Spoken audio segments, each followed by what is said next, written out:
बाहेरून मऊ लुसलुशीत आणि आतून ज्युसी.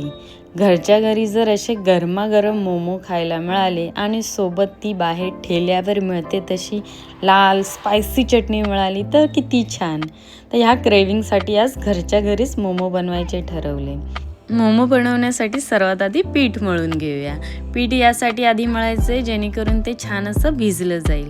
आता इथे 1 वाटी मी मैदा घेतला आहे, त्याच्यामध्ये पाव चमचा मीठ घालायचं आहे आणि थोडं थोडं पाणी घालून घट्ट असा पिठाचा गोळा तयार करायचा आहे. छान मऊ पण घट्ट, कारण आपल्याला मोमोला शेप द्यायचं आहे. जर घट्ट पीठ असेल तर छान असे शेप दिले जातील आणि पातळ पीठ असेल तर ते कधी कधी फाटतात आणि शेप पण द्यायला जमत नाही.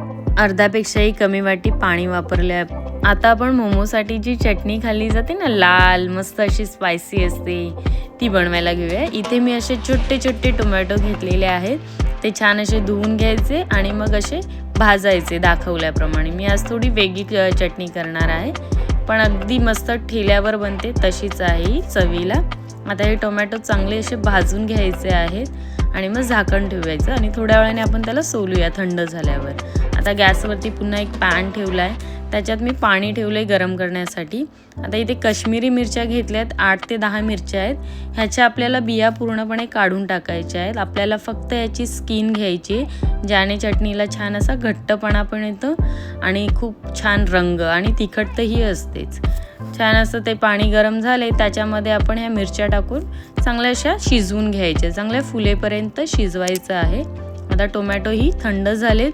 आपण त्याच्या ह्या ज्या साली आहेत त्या पूर्णपणे काढून टाकायच्या आहेत. मिरच्या शिजताना तुम्ही त्याच्यामध्ये कोथिंबिरीची देठंसुद्धा घालू शकता, म्हणजे त्याच्याने पण चांगली चव येते. मी ॲक्च्युली ठेवल्या होत्या, पण माझ्या नवऱ्याने कचरा समजून त्या फेकून दिल्या.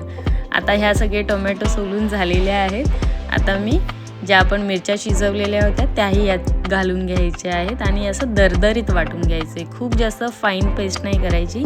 ही चटणी थोडीशी अशी चंकी असली तर छान लागते. आता चटणीला आपण फोडणी देऊया. तेल ओतलंय पॅनमध्ये. आता तेल गरम झालं की याच्यामध्ये बारीक चिरलेला लसूण आणि बारीक चिरलेलं आलं घालायचं आहे. व्यवस्थित असं परतून घ्यायचं आहे त्याचा कच्चेपणा जाईपर्यंत. आणि मग जे मिक्सरमध्ये आपण वाटून घेतले टोमॅटो आणि मिरची ती यात घालायची आहे. पुन्हा छान असं परतून घ्यायचं आहे. आता यातच आपल्याला चवीनुसार मीठ घालायचं आहे आणि काळी मिरी पावडर घालायची. काळी मिरी किंवा व्हाईट मिरी जी असते त्याची पावडर घालायची, दोघांपैकी एक चमचा सोया सॉस घालायचा आहे. पुन्हा छान असं ढवळून घ्यायचं आहे आणि मग यात 1 चमचा व्हाईट विनेगर घालायचं आहे. व्हाईट विनेगरऐवजी तुम्ही अर्धा लिंबू पण यात पिळू शकता. 2 मिनटं शिजू द्यायचे म्हणजे चटणी तयार. आता आपण फिलिंगची तयारी करूया. आपण चिकनचं मोमो बनवणार आहे. याच्यासाठी मी 400 ग्राम चिकन ब्रेस्ट घेतले. त्याला स्वच्छ धुवायचे आणि असे छोटे छोटे तुकडे करायचे. आता हेच तुकडे आपल्याला फूड प्रोसेसर किंवा मिक्सरच्या भांड्यात घालायचे आणि बारीक असा त्याचा किमा करून घ्यायचा आहे. जे फिलिंग आहे त्याच्यासाठी आपल्याला किमा लागणार आहे. तुम्ही डायरेक्ट किमाही वापरू शकता. आता यातच आपल्याला घालायचा आहे बारीक चिरलेला कांदा. मी या फूड प्रोसेसरमध्येच हा कांदा मी सोलून असे 4 तुकडे करून ठेवले होते, ते याच्यातच बारीक करून घेणार आहे. तो कांदाही यातच घालायचा आहे. जेवढं चिकन तेवढाच कांदा घ्यायचा आहे, म्हणजे मोमो छान असे ज्युसी होतात. व्यवस्थित असं मिक्स करून घ्यायचं आहे. आता यात आपल्याला काही जिन्नस घालायचे आहेत. खूप कमी याच्यामध्ये गोष्टी जातात, जसं ही काळी मिरी, अर्धा चमचा काळी मिरी. आता 3 ते 4 बारीक हिरव्या मिरच्या घालायच्या आहेत चिरून आणि 1 चमचा आलं लसूण पेस्ट घालायची, 1 चमचा सोया सॉस आणि चवीनुसार मीठ घालायचं आहे आणि भरपूर अशी बारीक चिरलेली हिरवीगार कोथिंबीर घालायची आहे. एवढ्याच गोष्टी याच्यात जातात. व्यवस्थित असं मिक्स करायचं आणि आता फायनल म्हणजे ह्याला ज्युसी बनवण्यासाठी, अजून जास्त मोमो ज्युसी होण्यासाठी याच्यात आपल्याला तेल किंवा हे मी बटर घातलं आहे. आपण बटरऐवजी तेलही घालू शकतो.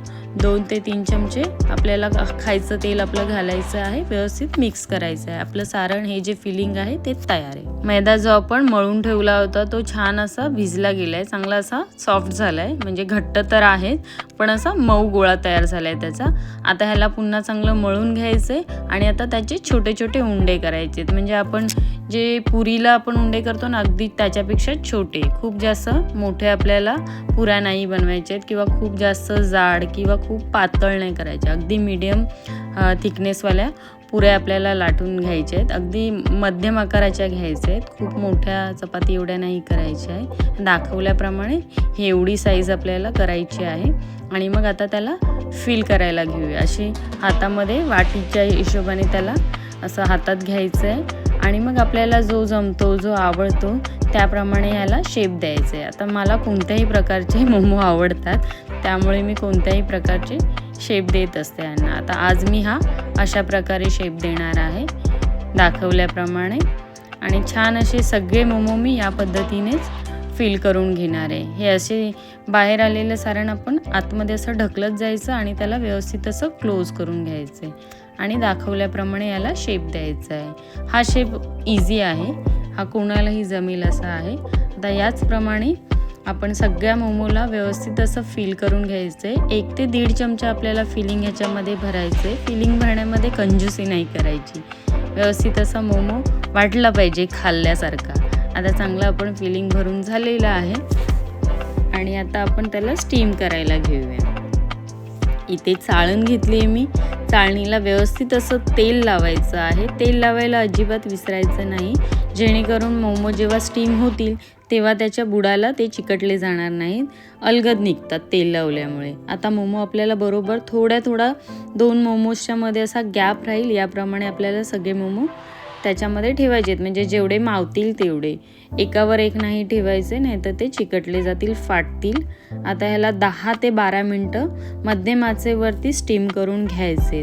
आपले गरमागरम लुसलुशीत आतून ज्युसी असे मोमो खायला तयार आहे. हे गरमागरम, बाहेरून मऊ आणि लुसलुशीत, आतून तेवढेच ज्युसी आणि सोबत तिखट लाल चटणी, हे कॉम्बिनेशन अगदी अप्रतिम आहे. हे मोमोची रेसिपी आणि त्याच्या चटणीची रेसिपी तुम्ही नक्की करून पहा.